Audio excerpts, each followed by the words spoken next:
حدیث 38 مدینے والے آقا مکی مدنی مصطفیٰ کعبے کے بدر الدجا طیبہ کے شمس الضحیٰ صلی اللہ علیہ وسلم فرماتے ہیں الفتنۃ نائمۃ لعن اللہ من ایقظھا، فتنہ سو رہا ہے، اس کے جگانے والے پر اللہ پاک کی لعنت۔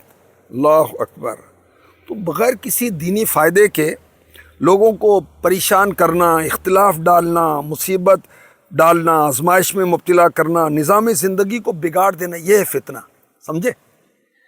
اور ہر وہ چیز جو مسلمانوں کے درمیان شر کا باعث بنے، دشمنی کا باعث بنے، اس سے بچنا چاہیے۔